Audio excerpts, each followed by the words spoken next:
Salvete discipuli. Let's practice Latin with another sentence to translate. This one is Fortuna. Eum. Stultum. Facit. Quem. Nimis. I gotta stop writing so big. I'm not gonna have any room for my translation. Ugh. Amat. We can fit amat over there. Oh, it's gonna look so ugly. Oh well. Amat. Teeny tiny verb. Just a little old verb. Okay, let's go ahead and mark the parts of speech here. We'll start with our teeny tiny verb over here. Verb. Amat is a verb. Nimis, this is an adverb.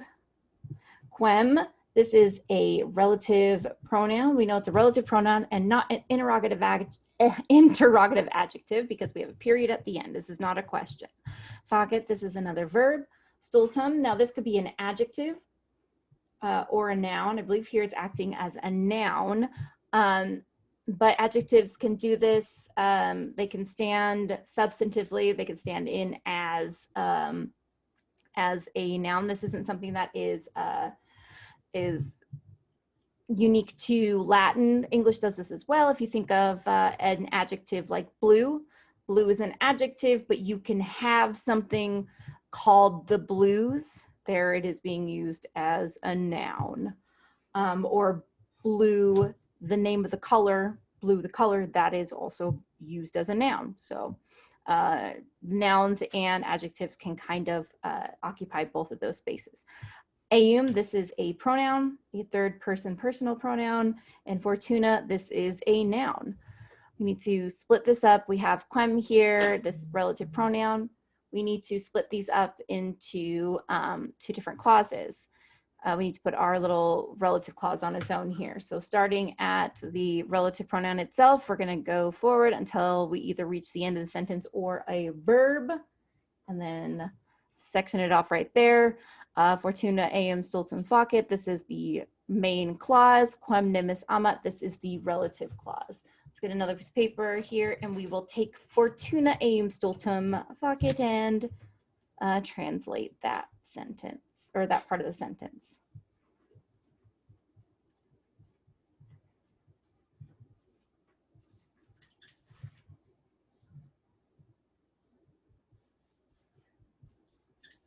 Squeak. So we're going to start with conjugating facit here. There we go. So facit is part of facio, facere, feci, factum. The IO at the end of the first principal part and the ERE together at the second principal part indicate that this is a third IO. First conjugation is O in the first principal part, ARE in the second principal part. Second conjugation is EO in the first principal part, ERE in the second principal part. Third conjugation is O in the first principal part, ERE in the second principal part. Third IO is IO in the first principal part, ERE in the second principal part, and fourth conjugation is IO in the first principal part and IRE in the second principal part. This verb means to make. Anytime you have the word like faction or like facture, you are using, it's an anglicized form of, and we'll go bleh, of the participle factum having been made.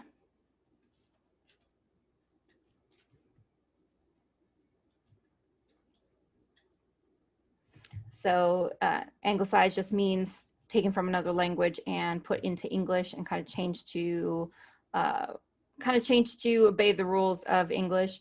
So words like fecture actually works into this too, like prefecture, fecture. The word perfect, so anything that has fect. So faction, satisfaction, having been made enough, facture, manufacture, having been made by hand, prefecture, what is prefecture? Like made before, made previously, effect like perfect, like made through. So anytime you see anything that looks like that, it is derived from this verb. Okay, so because this is a third IO, some things are a little bit different, but one thing is not the way we find the stem. So we disregard the terminal ERE and take everything before that, and that is our stem. So go ahead and make our charts for the present system. We have our present tense, singular, first, second, and third person. And make a spot for plural.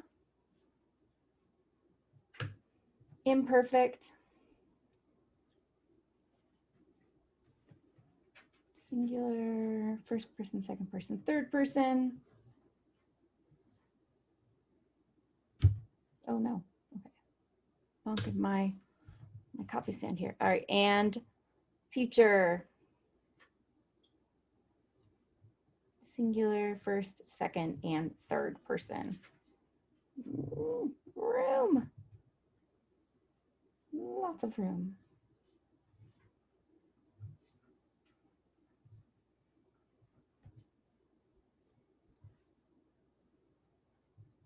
All right. So we need to put in our stem in the whole kit and caboodle.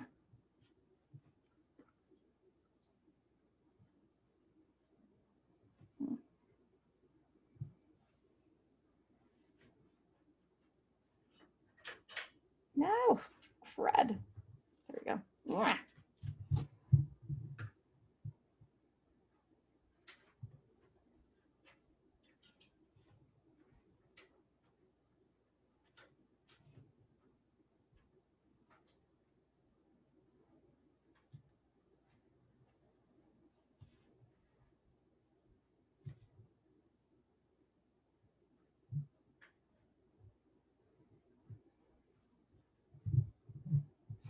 Come on. There we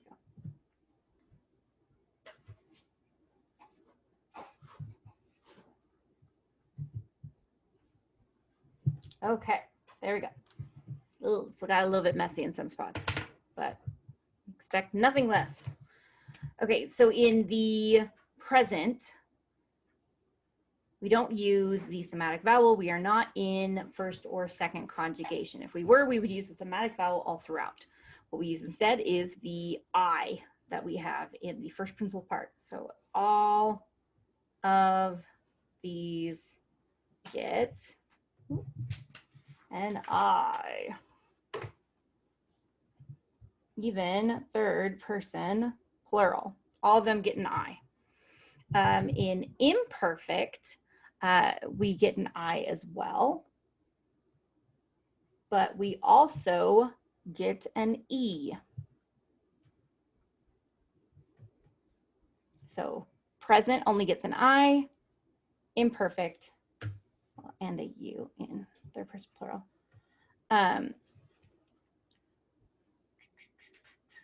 In imperfect, and then also in future, use an I, well, except for in first person, there's an A there. You use an I and an E.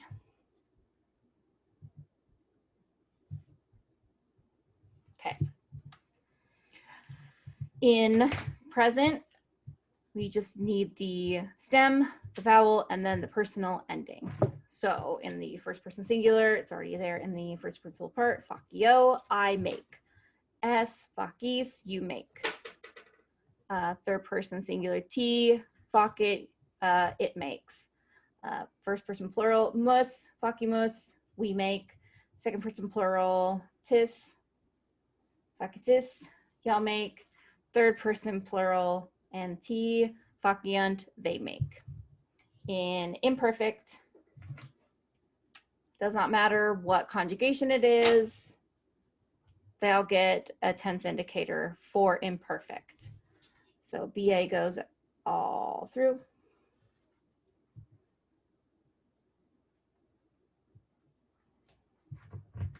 Okay, and then personal endings. So stem, vowel, tense indicator, and then personal ending. For first person singular, when you don't use an O, you use an M. So faciebam, I was making, I used to make. Second person singular, S, faciebas. You were making, you used to make. Third person singular, ends in a T, faciebat. She was making, she used to make. First person plural, ends in mus, faciebas, faciebamus. We were making, we used to make. Second person plural, ends in tis, faciebatis. Y'all were making, y'all used to make.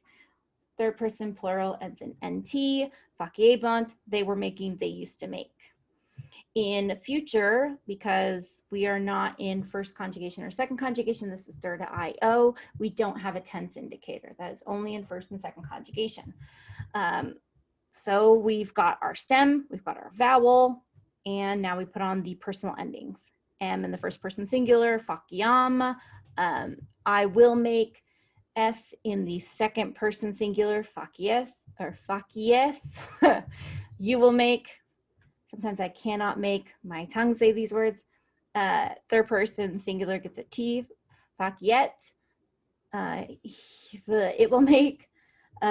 First person plural ends in mus, faciemos. We will make.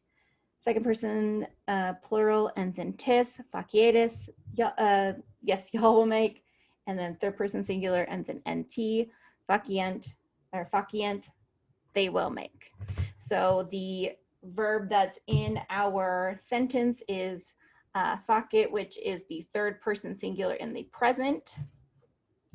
So we know this verb for this clause is, we can put all the info here. I'll put it in a different color because that yellow only sometimes shows up well.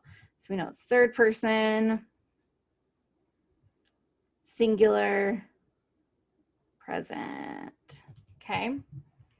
So from our,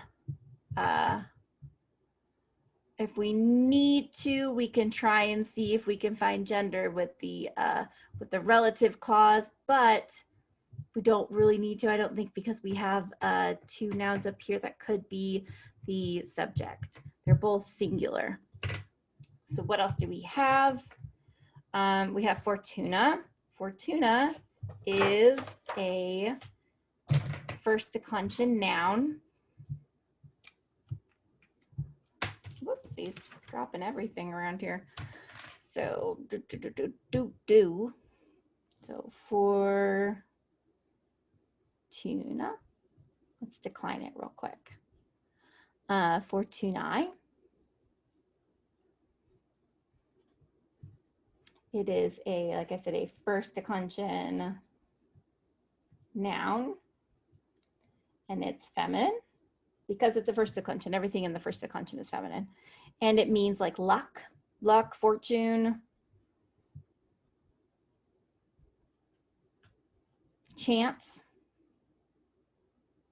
Let's decline this word real quick. Fortuna, this is the nominative singular form. Fortuna, so luck in the plural nominative form.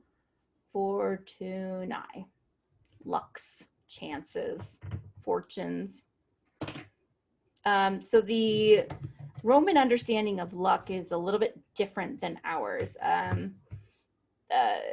Our kind of modern understanding, at least in the like US Western understanding, is like something outside of your control that is completely random. It's complete, it's not influenced by really anything. Roman understanding would be more not quite like a muse or something like that, but it's more kind of a force that is less random. It's more like a thing that is bestowed upon you. Whereas we say, oh crap, we use it like, this is so lucky. I can't believe this happened to me. We use it more synonymous with coincidence. They would think of it as more of a thing that's bestowed upon you, a thing that you earn. It almost kind of has a karmic meaning to it. But yeah, so the way we use it and the way that the Romans would have used it was much different. They had kind of this reverence for this the idea of luck, or for the idea of fortune or chance. Okay, the genitive form in the singular, fortunae, of chance, fortunarum, of chances, of lucks, of fortunes. Dative, fortunae in the dative, so 2 for chance, 2 for luck. Fortunis, 2 for lucks, 2 for chances.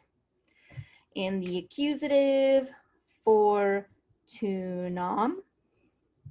and that's the accusative singular, and the accusative plural, fortunas.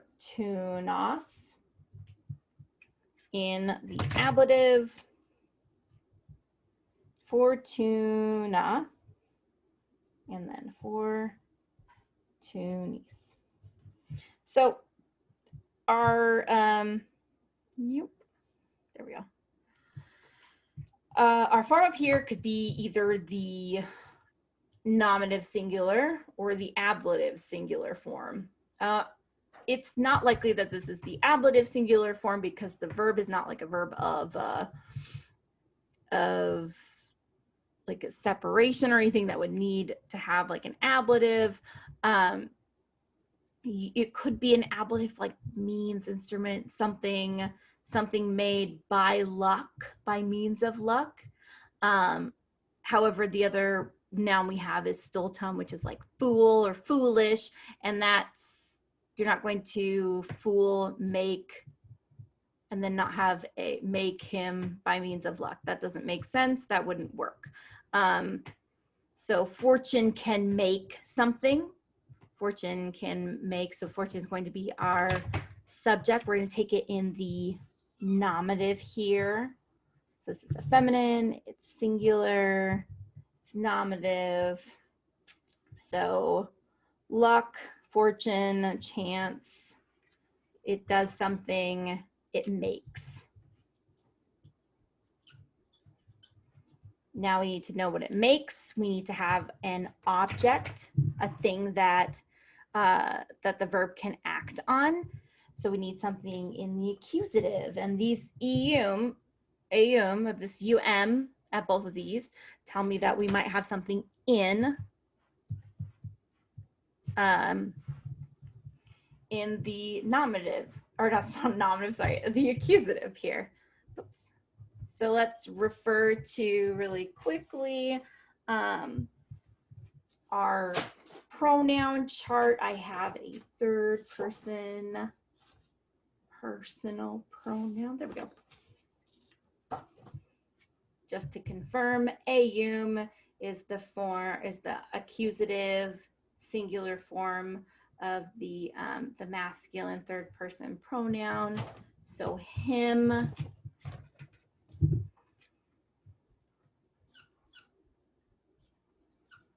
makes him. Fortune makes him. And then stultum, which I said could either be an adjective or a noun, comes from, should have just kept this because I just declined this one on one of these. Stultus, stulta, stultum, which is a first, second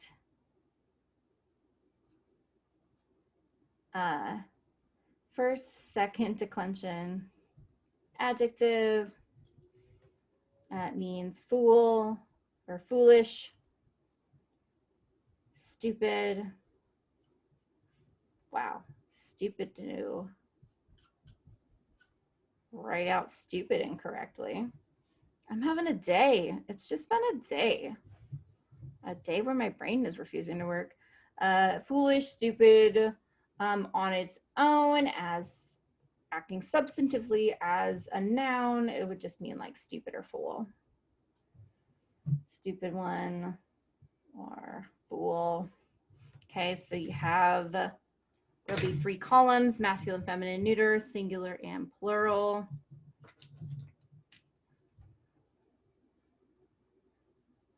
Stultus, stulta, stultum. And then, ooh, I'm not gonna have enough room, so I'll just put the endings. Stulti, stulti, stulta.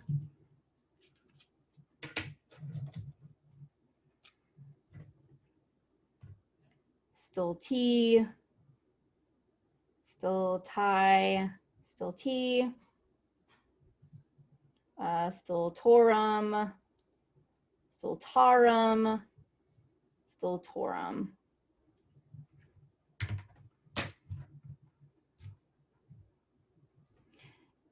Stulto, stulti, stulto, stultis, stultis, stultis.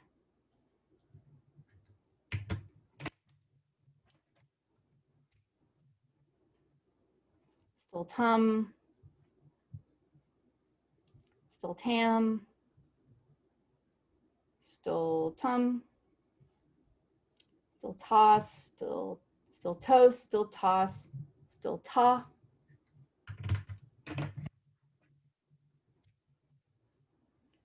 Stulto, stulta, stulto, stultis, stultis, stultis. Okay, so the form we need is stultum, and that can be found here, here, and here. So we don't need a nominative, so it's not the nominative. We need something to, pronouns not just sitting there referring to nothing. These are going together. So we need, this is masculine, masculine. So this one's acting as an adjective. It needs something to agree with in gender, number, and case. The case looks the same. They're both singular. You need the masculine. It's masculine.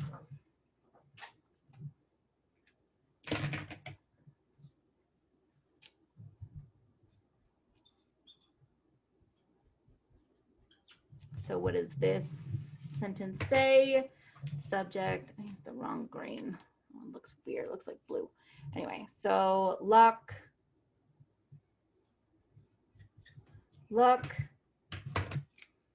makes him foolish. So that's our main clause. Luck makes him foolish, okay? All right, now we need that quem, nimis, amat.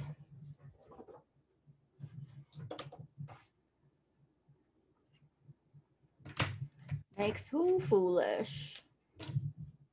Well, that's what our relative clause is here for. Quem, nimis, amat.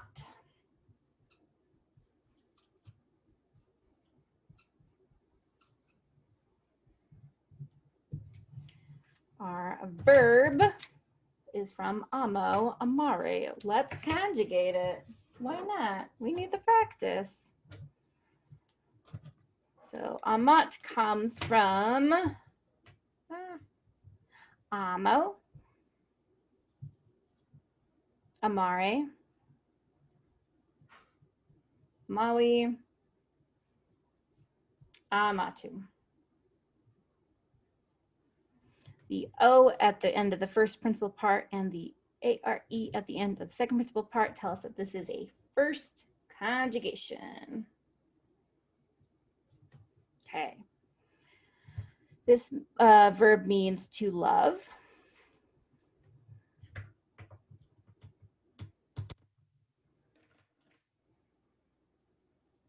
What am I looking for here? Stay. Ouch. Okay, I'm looking for this one.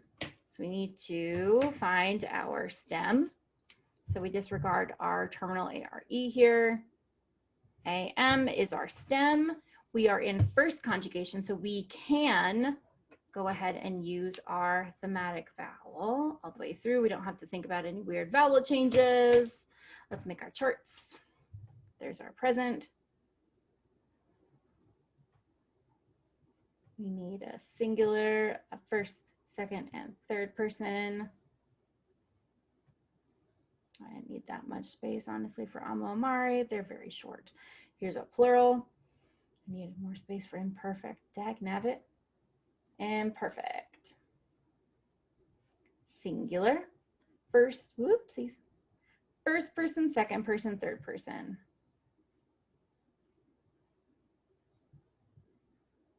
Singular and plural.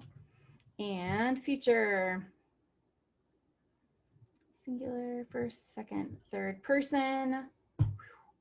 All the way. Singular and plural. Okay, so let's go ahead and plug in our stem everywhere. AM all across the board.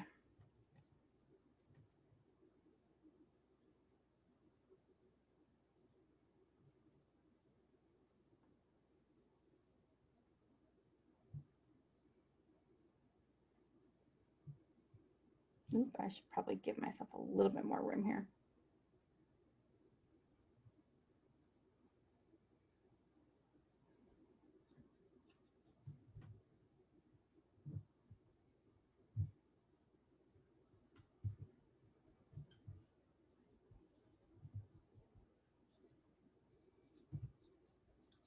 Okay, got our stem. Let's plug in our vowel.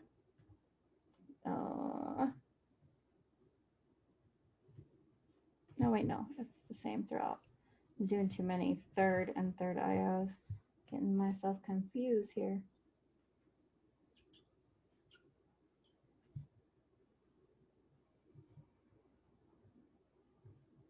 Like being the Fonz. A. All right. We have the stem and the thematic vowel all throughout in the present tense. All we need to do now is put on, oops, not in the first person singular, put on the personal endings. The first person singular in the present does not get a vowel, does not get a thematic vowel. It's already given to us in the first principal part. That's amo, I love. Second person singular, amas, you love. Third person singular, ti, amat, she loves.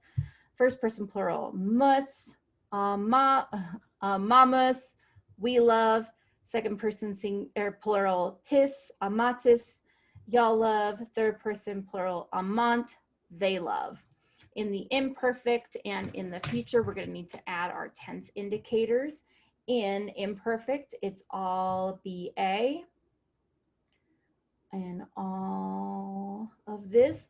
In the future, it's BO in the first person singular, BI in second and third person singular, first person plural and second person plural, and then BU in third person plural. After that, we get the personal endings. When you don't have a vowel for personal ending in for first person singular, you use an M. I'm a bomb. I was loving, I used to love. Second person singular ends in S. I'm a boss. I was loving, I used to love. Third person singular, personal ending is T. I'm a bot. It was loving, it used to love. First person plural, amabamas. Amabamas. We were loving, we used to love. Tis at the end of second person plural, amabatis. Y'all used to love. Amabant. They used to love. In future, you don't need to do anything here for first person singular. You just use the bow. I'm a bow, I will love. Second person singular gets, so just kind of like the personal ending. Second person singular gets an S at the end. Amabis, amabis, you will love. Third person singular, amabit, he will love. First person plural gets mus, amabimus, we will love. Second person plural gets a tis, amabitis, y'all will love. And third person plural gets an nt, amabunt, they will love. The form we have in our sentence is amat, third person singular and present, he, she, it loves. So we have a he, a she, or an it as the subject of amat, loves. Okay, so here's our verb. Nimis is an adverb. Nimis means too much. Quem here, this is our relative pronoun. So let's pull out our relative pronoun chart so we can match our form to the case. So we need quem. Looking at this, quem is a masculine form. It's masculine singular accusative. Okay, so that means it being accusative here means that this is going to be the object of the verb in the clause. The verb in the clause is loves. So whom. So because quem is the object here, it's not who, that would be a subject form. Whom is used because that is the object form of who.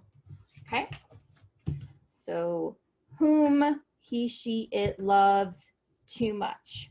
Okay, so who is he, she, or it? I think we need the other sentence to see that because we don't have anything here that could be in the nominative. We need something to be in the nominative singular in order to be the subject of the verb here. What we have previously is luck, fortune, luck in the nominative singular. And so that's carrying over into our relative clause here to be the subject of amat. So whom,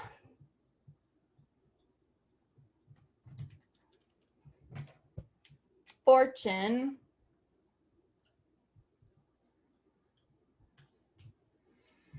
whom fortune, luck, chance,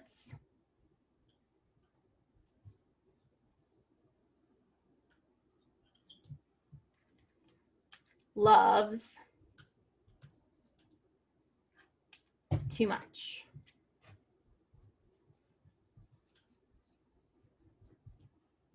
So the whole thing together, our first part of, oh my goodness, clumsy today. I keep hitting my stand. It means I keep wobbling around my, I keep wobbling around my camera here. Okay, so Fortuna eum stultum facit, bleh. Luck makes him foolish.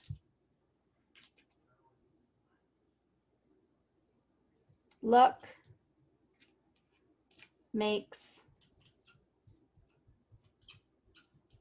there it goes, maybe, come on.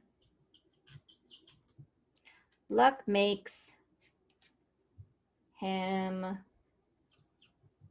foolish.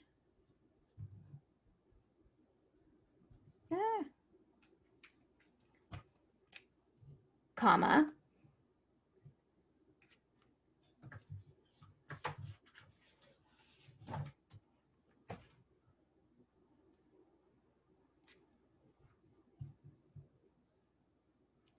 Whom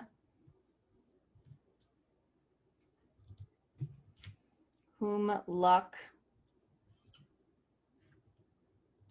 loves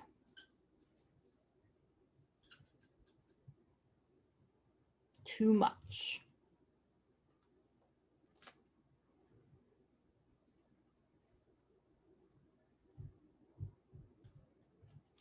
So while I did say that there is a reverence, or there was a reverence for luck and fortune and chance in Roman society, there is also this idea that, like, okay, if you get too lucky too often, like, that's not a good thing either. That means that you get lazy. It means that you're gonna be foolhardy, that you're not going to, you're just gonna think that everything gets taken care of, and you don't have to do anything in order to live, in order to make your own luck. Okay. Hope you enjoyed that sentence. Hope you got a lot out of it. Hope you understood, and I'll be back with more. Walete.